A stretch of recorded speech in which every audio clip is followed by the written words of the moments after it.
సిద్ధంగా రవి గారు నమస్తే సార్. నమస్తే Varma. Sir Pulivendula betting fighting పోలింగ్పై ఉత్కంఠ. అసలు ఏం జరుగుతుంది? ఓటుకి 10,000 పలుకుతుందని చెప్పి జరుగుతున్న ప్రచారం. ఒకళ్ళు ఏమన్నా 20,000 ఇవ్వడానికన్నా సిద్ధంగా ఉన్నారు.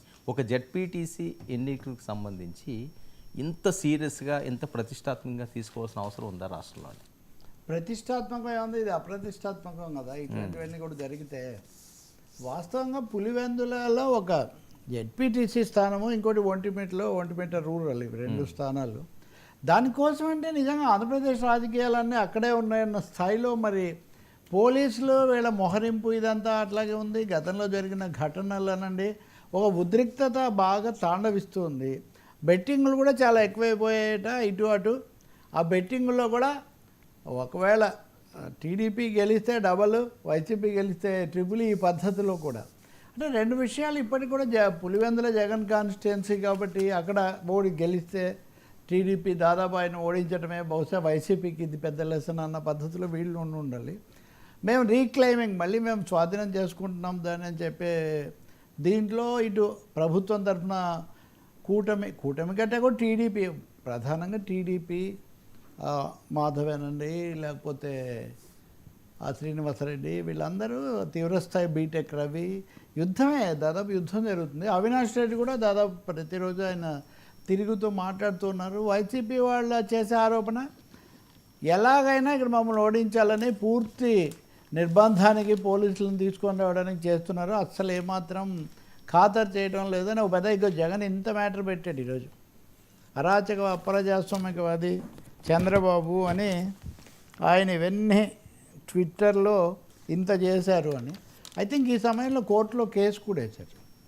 కోర్టు కేసులో ఈ ఎన్నికల పోలింగ్ బూత్లను చివరి నిమిషంలో మార్చారు. ఒక ఊళ్ళో వాళ్ళు ఇంకో ఊరికి వచ్చి చేయాల్సినటువంటి పరిస్థితి కల్పిస్తున్నారు. ఇదంతా అని అదొక సమస్య. కాబట్టి అనేక కోణాల్లో ప్రభుత్వాన్ని ఇరుకులో పెట్టే ఒక ప్రభుత్వానికి ఇప్పుడు కోర్టులో కూడా పోలీసులు తొందరపాటు చర్యలు తీసుకోవద్దని హైకోర్టు కూడా ఇప్పుడు ఉత్తర్వులు ఇచ్చింది. తాజాగా వాళ్ళు వేసిన పిటిషన్ దాని మీద మొన్న వాయిదా వేశారు. ఇప్పుడు మీరేం చర్యలు తీసుకోకండి, మేము ఉత్తర్వులు ఇస్తామని చెప్పారు. మరి రేపు జరగాలి పోలింగ్. వాస్తవంగా ఏమవుతుంది ఏం తెలీదు. మన ఉత్తర్వులు ఇస్తారు సార్? పోలీసులు ప్రభుత్వం తరఫున నిర్బంధానికి పాల్పడుతున్నారు, దాడులు అరెస్టులు చేస్తున్నారు. మేము ఫిర్యాదులు చేసినా, ఎంపీ స్వయంగా వెళ్ళినా వాళ్ళు వినడం లేదు అనేది ఒకటి. ఎన్నికల సంఘం కూడా, అంటే రాష్ట్ర ఎన్నికల సంఘం ఇవి పోలింగ్ బూత్లను చివరి నిమిషంలో మార్చి ఒక ఊరు వాళ్ళు ఇంకా చాలా దూరం వెళ్ళి ఓటేయాల్సిన పరిస్థితి ఎంత కల్పిస్తున్నారు. ఒక ముక్కలో చెప్పాలంటే భయోత్పాతానికి, బీభత్సానికి గురి చేస్తున్నారు.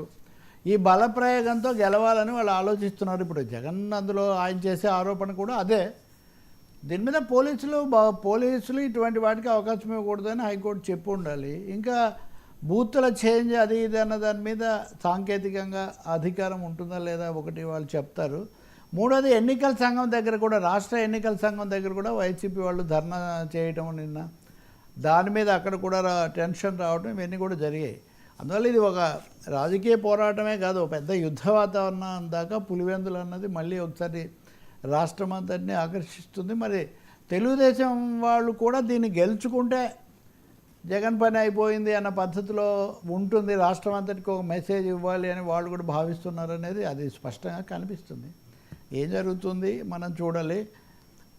డాక్టర్ సునీత కూడా మొన్న మాట్లాడారు కదా, మా నాన్న హత్య జరిగినప్పటి వాతావరణం కనిపిస్తుంది ఇక్కడ అందరు. అంటే వీళ్ళేమో పోలీసులు మా మీద చేస్తున్నారు అని వీళ్ళు కేసులు వేస్తే, వాళ్ళేమో భయపెడుతున్నారు, హత్య జరిగినప్పటి వాతావరణం ఉందని వాళ్ళు అన్నారు. దీనికి తగినట్టే కొన్ని రోజుల కిందట ఓ పోలీస్ అధికారి కూడా మాట్లాడుతూ మేము వెళ్ళకపోతే తలలు తెగిపడేవి అని.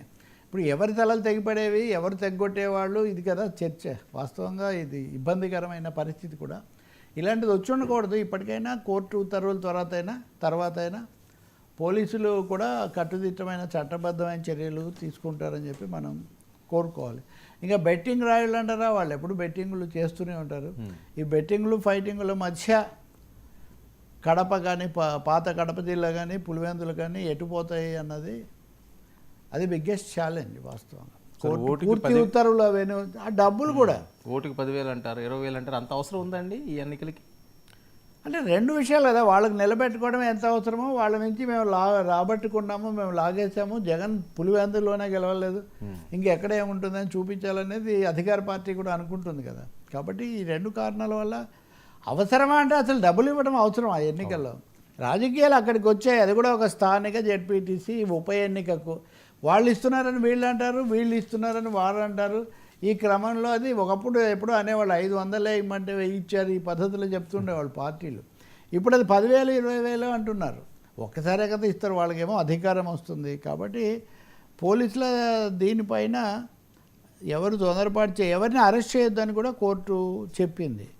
కాబట్టి ఇప్పుడు ఏం జరుగుతుంది, అధికార పార్టీ టీడీపీకి తొత్తులుగా పోలీసులు వ్యవహరిస్తున్నారని వీళ్ళు అన్నారు. దాని మీద కోర్టు ఇట్లా చెప్పింది కాబట్టి బహుశా కోర్టు మాకు అనుకూలంగా ఇచ్చింది. ఇది ఇప్పటికే వాళ్ళు చెప్తున్నారు, కోర్టులో చుక్కెదురైంది పోలీసులకు అని వీళ్ళు. మనం పూర్తి పాఠం వచ్చాకనే ఎవరి మీద ఏం చెప్పారని మనం చెప్పలేం కానీ, బట్ కొంత సంయమనం పాటించమని మటుకు కోర్టు ఈరోజు ఉత్తర్వులు ఇచ్చిందనేది స్పష్టం. ఇది ఆగాలి నిజంగా. ఒక జెడ్పీటీసీ స్థానంతో ఇది కాదు, ఇంకోటి వస్తుంది. దానికోసం ఇంత భయబీభత్సాలు సృష్టించాల్సిన అవసరం ఏముంది? సార్ ఆడదాం ఆంధ్ర మనం